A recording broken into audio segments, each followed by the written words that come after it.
strange doctrines, strange teachings. Just like I gave you an example last night, this grave soaking. That is teachings from the pit of hell. You know what lies in the graveyard? Evil spirits. Right? Evil spirits are lying in the graveyards. And you go and lie on a tombstone. See, let me tell you one thing, okay? When Mary Magdalene went to embalm the body of the Lord Jesus, the angel who met her asked her, "Why do you seek the living among the dead? Why do you seek the living among the dead?" A righteous man, no matter how anointed a man of God may be, only his body is lying in the grave. The anointing on his life, on his spirit, is now up in heaven. It's not there anymore. If it's not there anymore, you are wasting your time sleeping in the grave or soaking. You're just lying on a cold stone slab. It's nothing, and whatever anointing you will claim that you receive is not truly from God. It is from the evil one. You know, this afternoon, when I was waiting on God, the Lord suddenly spoke to me about gates of hell. And you know, hell is one thing it's never been my subject that I have sought after. But He just spoke to me. He said, gates of hell are going to be released and opened in many places in this world today.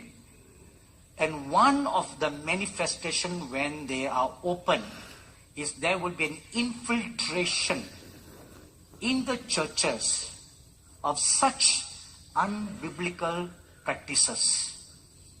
Such demonic teachings will come into the church, where you will say, "I'm smoking the Holy Ghost by taking drugs." Have you heard of that? That was prevalent some years ago. You know, some preachers rose up who were previously drug addicts, and then they start smoking joint, and they said, "Oh, I'm smoking the Holy Ghost." When they were literally taking drugs. You know, what mockery you are doing, and how much you are insulting the holiness of God and the great grace of God that did not kill you for speaking like that. And now it has surpassed to getting anointing from the graveyards, from the tombstones. Please stay far away from all this. I show you a better way. Don't lie on the gravestone, but bend your knees and you fast and you pray. Break your heart, bend your knees, seek the face of God, and you will receive a powerful anointing of the powers of the last days to come.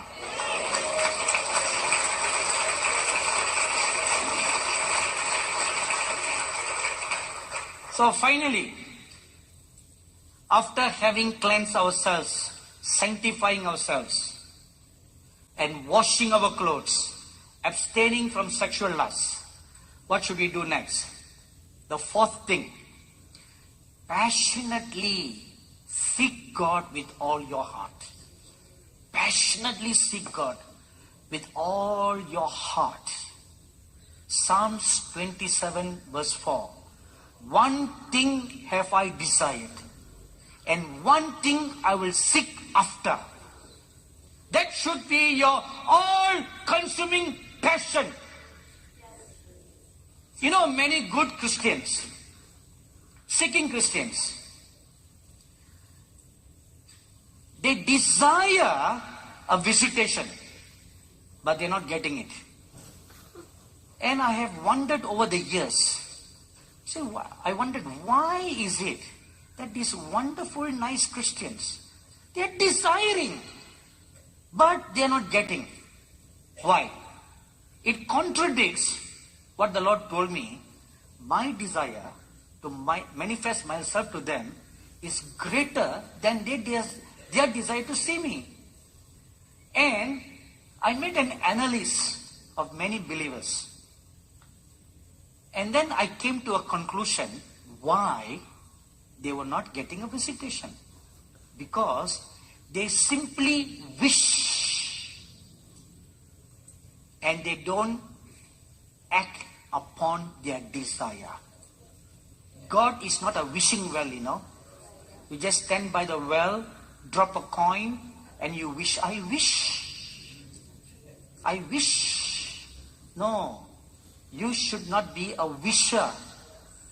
The Bible says, they who seek God early will find Him. You must passionately seek Him. Like what King David says, one thing I have desired. He not only desired, he said, I will seek after, that I may dwell in the house of God all the days of my life. That was his passionate goal. Not just a desire. He pursued after that, which meant he did his homework. He was praying day and night, day and night. He wouldn't let God go until he got what he wanted. And the Bible tells us, God is a rewarder of them who diligently seek Him. It's not one day praying, 2 days praying, 1 week praying, 2 week praying. Keep on praying until you get it. Keep on. Keep on. Don't stop until you get it. The problem with us is we fall short just before the door is open. You stop. In the Greek, this scripture, ask and it shall be given unto you, says like this, keep on asking. In the Greek, it is a present continuous tense. Keep on asking. Keep on knocking. Keep on seeking. You must keep on doing it until God opens the door. And the moment He opens the door, it is open for good. It will never be closed to you again. And you can go in and come out whenever you like.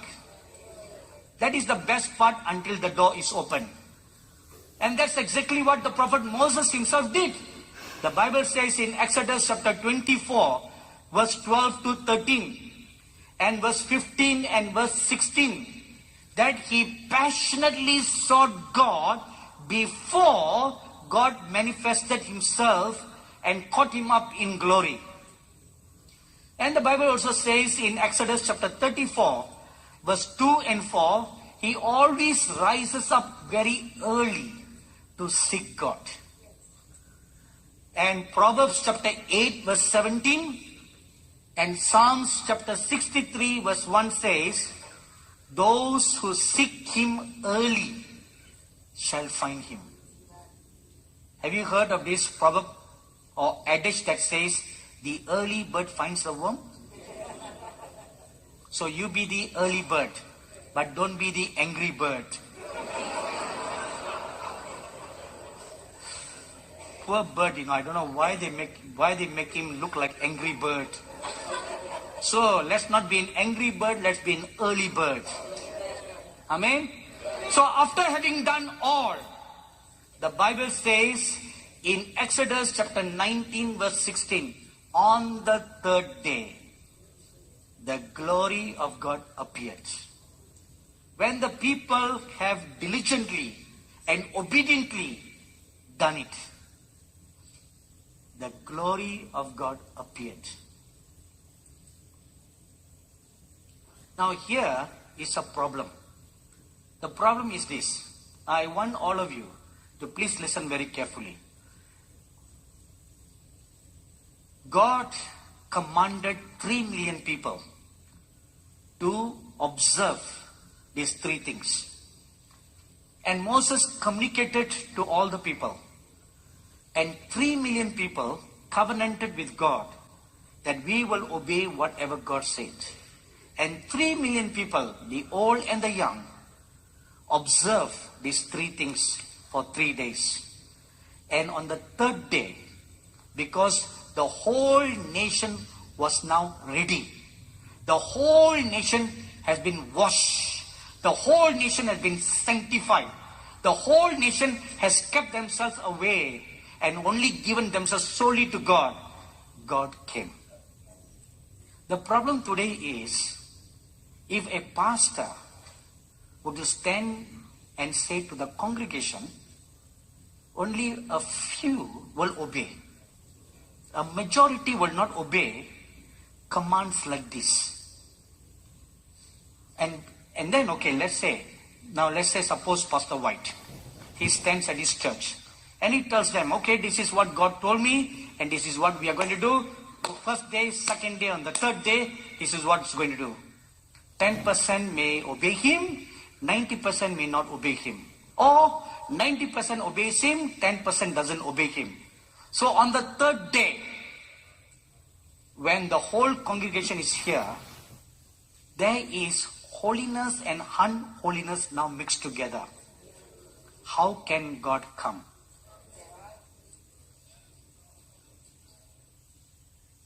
How can God pour new wine when there's still old wine skin? He cannot pour. This is the problem with the present church today. People cannot obey. That's the problem. For an individual, you have no problem. It's just you and God. You can have your personal revival. But we're not just talking about an individual. Now we're talking about a corporate church. Because God wants to pour out His glory in the corporate church. God doesn't alienate the church. He wants to include the church. So therefore, now God has plan B. So what He's going to do next is, He's going to blow the chaff away. He's going to blow the chaff away, and such people whose hearts are not yoked together, God will kick them out of the church. They will just leave the church. And, Pastor White, those people whom God is kicking out of your church, they will even come and tell you, God told us to leave the church. But it's not God telling them to leave the church. God is kicking them out of the church. Please don't laugh. I'm telling you seriously what the Lord has told me. And I have seen this happening in our own ministry. The Lord clearly told me, I'm going to clean your ministry. And I'm going to kick out some of your staffs who are not walking right with me. And this is what they will tell you. Oh, God told us to go and get another job. And if someone tells you like that, there will always be some genuine people. And most of the time, they are the chaff that God is blowing away. And the Lord said, always smile at them and let them live in peace. So this will happen. When that happens, don't stop them. You must harden your heart like Pharaoh. It's very difficult for pastors to do that, But God will do that. He will remove the tares so that only the wheat remains. The goat will be kicked out so that sheep will remain, so that He can now bring the sheep to His pasture and feed them with His own pasture. This is what God will do. Either we are drenched in the rain, you cannot hold an umbrella. These are the days when God is drawing a line of separation. And He's asking you to choose which side you will stand.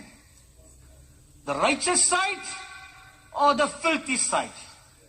The holy or the unclean. You choose. You choose which camp you will belong to. And when God cleans the church, which He's going to do, and that is my message on Sunday. how he's going to do that. A major portion may leave the church. Don't lose heart, Pastor White, because remnant is always small. Right? Remnant is always small. And the Bible also says, small, narrow is the way, and a small group will walk in the narrow path. And the small group that walks in the narrow path, they are the called, the chosen, and the set apart. They are the called, chosen, and set apart. And God will bring in new people, sanctified ones, called ones, chosen ones, and add to your congregation. What I am saying to Pastor White is what I am saying to many pastors who are here and all those pastors who are watching online. This is what God will do in His church. He will not allow His body to be defiled. So you choose this day whom you will follow. Let's kneel down for a word of prayer.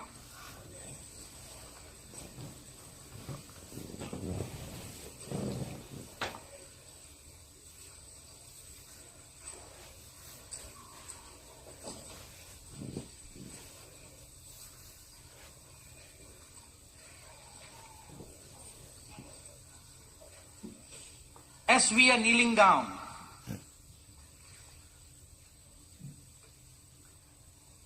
I ask you to examine your heart right now. Which camp do you belong? The sheep camp or the goat camp? Which camp do you belong? The wheat camp or the tares camp? Which camp do you belong? The filthy camp or the holy camp? Choose you this day whom you will follow.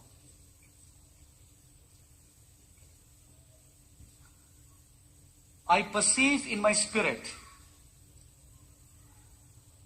the hand of the Lord stretching out a scepter in this place. And the hand of the Lord lifting up this golden scepter, saying, "This is my righteous standard."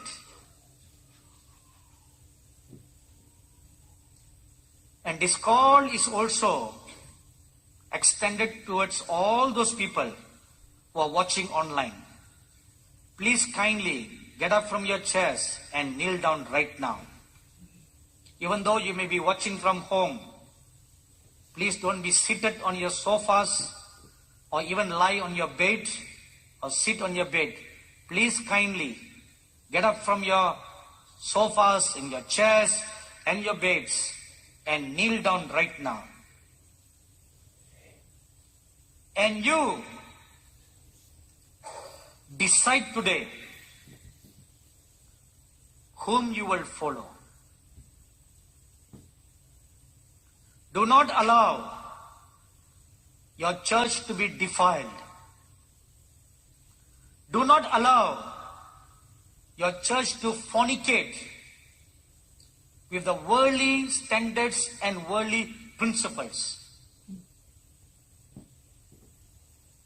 For the Holy Spirit says, "For the Lord your God is a righteous God. He is a holy God, who will not allow His name to be profaned." As the Holy Ghost flapped His wings and brooded over the waters, as He brooded over the hearts and minds of men during the days of Noah, as He does his work of conviction in this dispensation of grace. He is extending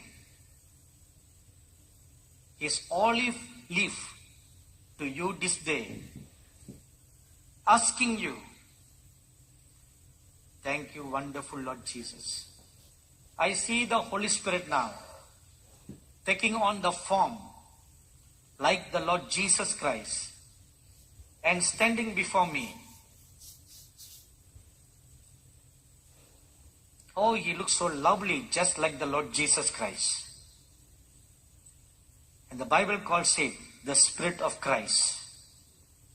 He stands before me, looking at you. Thank you, wonderful Lord Jesus. My dearly beloved brother, Pastor Greg, the Holy Spirit tells you, put your house in order. Sanctify your house. Will you be bold to lift up the righteous standards of God in your church, that you may be a lighthouse in your city? If you are willing, I will cause my glory to pass and dwell in your midst, and you will become like a lamb that is placed on a hilltop, that will then draw all people to the light. Choose you this day whom you follow. The first part of the message, Pastor Greg, is for your church. Now the second part of the message is for your family. Purpose in your heart that you will conduct your children and your grandchildren to walk right in the fear of God. Do not allow double standards nor compromising standards in your family. Because you and your wife have determined to follow the Lord your God, God wants to visit you and make a covenant with you. But put your house in order. Set up a godly standard, a standard of righteousness in your home.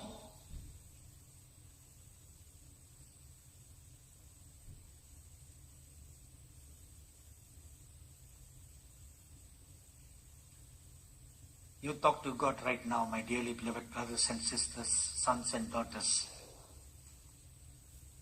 The Lord has asked you a question. Whom will you follow? You open your heart and you tell him, whom will you follow? Joshua said, as for me and my household, we will follow the Lord. Can you say like that? Can you say like that? Not only you, but your whole family. The father, the mother, the children. Can you say like Joshua? Me and my children, my whole household, we will walk after God. We will follow God.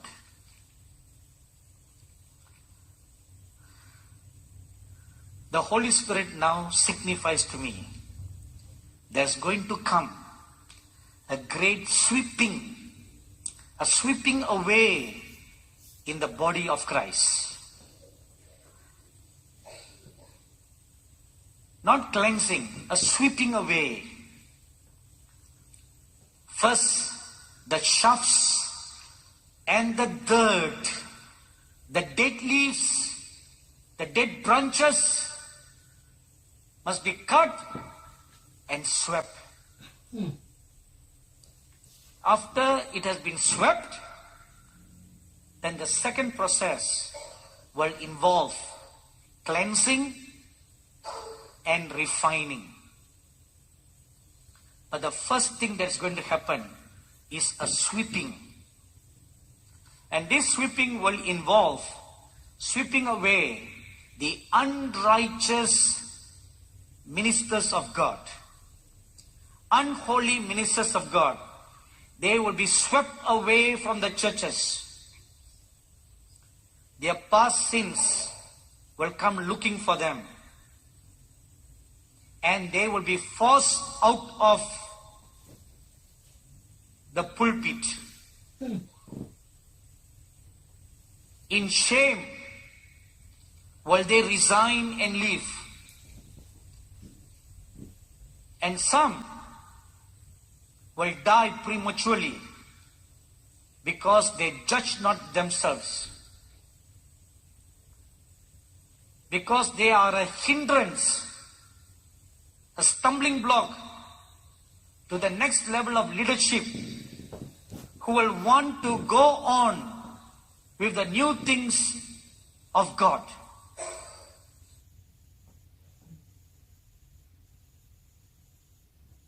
Don't leave me tonight when the moon passes the streets. Don't leave me tonight, nighting long. My arms are lonely, empty nights are surrender. My heart aspires to love. Don't leave me tonight, tell me you are still here. Don't leave me alone with sad tears. Let embrace me to show you always with me, and this out you still love me. Tears are falling in the darkness when listening to night sound, to the night sound, listening to heartbeats, loves me to go sleep.